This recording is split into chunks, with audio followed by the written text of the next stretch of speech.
এখন এটা দেখলে মনে হচ্ছে কি মনে হচ্ছে, ছানার সন্দেশ না পুর ভরা পিঠা?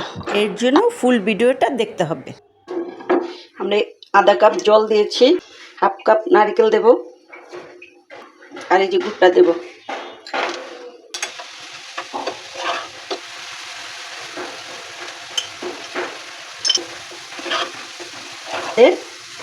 ক্ষীরটা রেডি, নারকেল গুড় দুধ পুরাটা শুকিয়ে দিয়েছে। এখন আমরা এটা ঠান্ডা করে নেব।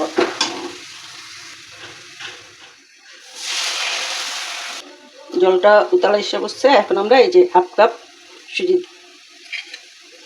সিদ্ধ হবে। জলটা শুকিয়ে গেছে, এখন আমরা এটা ঠান্ডা করে নামিয়ে ফেলবো।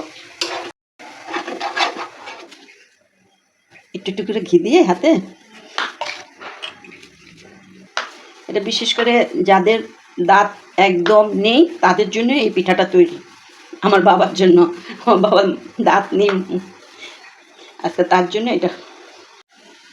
এখন এখান থেকে অল্প অল্প যেভাবে নিয়ে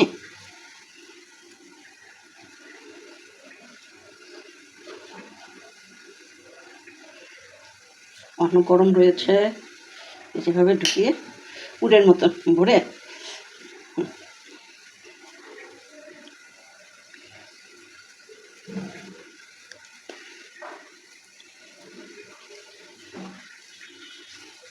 এটা এরকম রসগোল্লার মতন বানানো যায়, চমচমের মতন বানানো যায়। এভাবে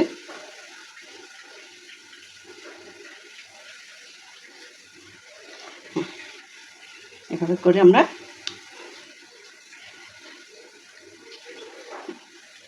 এটাকে একটু আমরা ঘি মাখিয়ে নিই।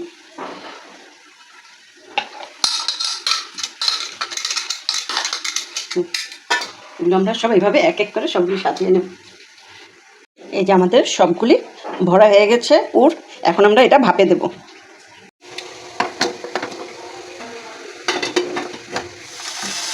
এই যে আমাদের পিঠে রেডি, এখন আমরা এটা নামাবো। এটা হলো পিঠেটা রেডি আমাদের। এখন আমরা এটা নারিকেল আর চিনি গুঁড়া মিক্স করে নিয়েছি। এখন এটাকে আমরা এভাবে ঢেকে দেব। দেখতে মনে হবে ছানার সন্দেশ। এই যে এভাবে করে আমরা সবগুলি রেডি করে নেব। এই যে একেবারে না দেখলে কেউ বিশ্বাস করবে না এটা কি জিনিসটা, খাওয়ার পরে বুঝতে হবে এটা জিনিসটা কি।